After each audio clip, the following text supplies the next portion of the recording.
वरेण्यं भर्गो देवस्य धीमहि धियो यो नः प्रचोदयात्।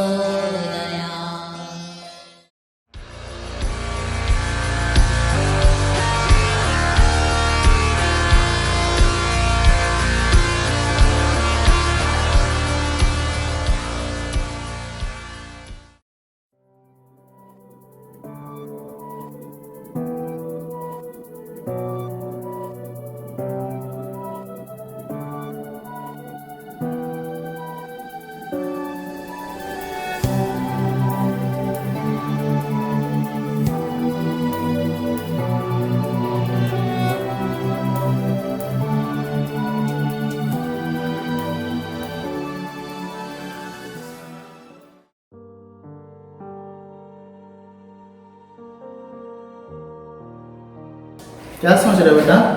चाचा मैं सोच रहा हूँ कि हमारे स्कूल 2-3 महीनों के लिए बंद रहते तो कितना अच्छा होता। अच्छा चलो तुमको एक कहानी सुनाते हैं सच्ची घटना पर आधारित। बेटा यह कहानी 2020 की है।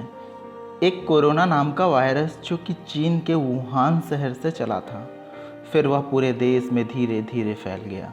और जब भारत में कोई कोरोना के केस नहीं थे, तब उस समय के हमारे देश के प्रधानमंत्री श्री नरेंद्र मोदी जी ने 22 मार्च को जनता कर्फ्यू घोषित कर दिया। 22 मार्च रविवार को सुबह 7 बजे से रात 9 बजे तक सभी देशवासियों को जनता कर्फ्यू का पालन करना है। इस जनता कर्फ्यू के दरमियान कोई भी नागरिक घरों से बाहर न निकले, न सड़क पे जाएं, न मोहल्ले में या सोसाइटी में इकट्ठे हो, अपने घरों में ही रहे। फिर शाम को समय लोगों ने अपने घर में दीप जलाकर, थाली बजाकर और घंटी बजाकर लोगों ने कोरोना वायरस नाम के राक्षस से लड़ने के लिए आत्मविश्वास को बढ़ाने के लिए किया। लेकिन कोरोना का अंत नहीं हो सका। फिर प्रधानमंत्री जी ने धीरे धीरे 3 महीने तक लॉकडाउन कर दिया। लेकिन कोरोना बहुत ही खतरनाक वायरस था और वह ख़त्म ही नहीं हो सका। उस समय पूरे विश्व में ज़्यादातर देशों में लॉकडाउन था। अपने देश में बूढ़े और बच्चों को निकलने के लिए मना किया जाता था।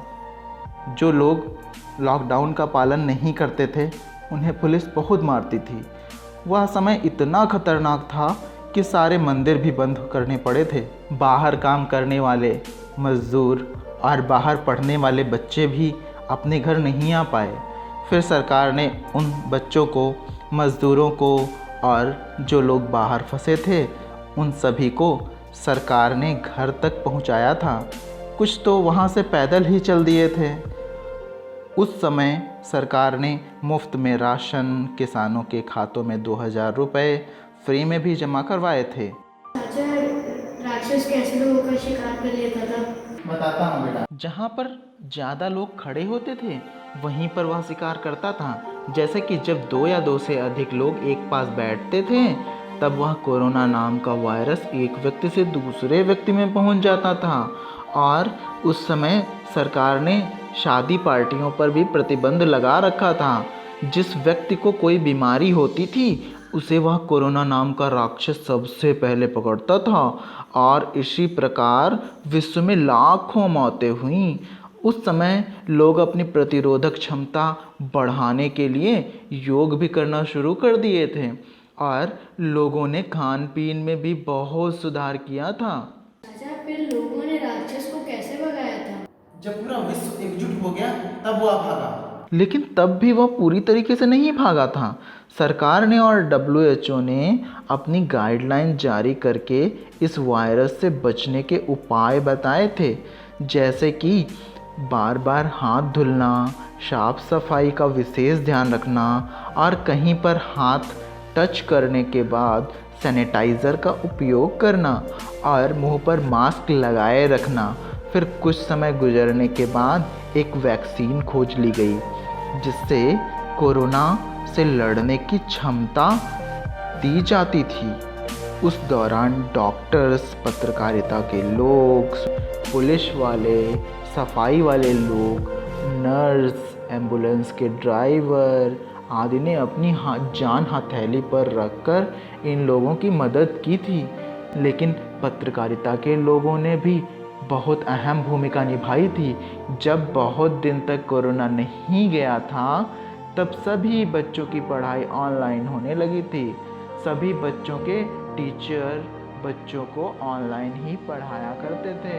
चाचा आपका फोन बज रहा है।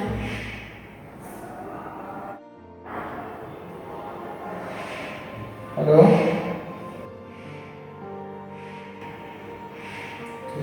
बेटा हमें कुछ ज़रूरी काम है, मैं अभी आता हूँ थोड़ी देर में। ठीक चाचा, बाय बाय।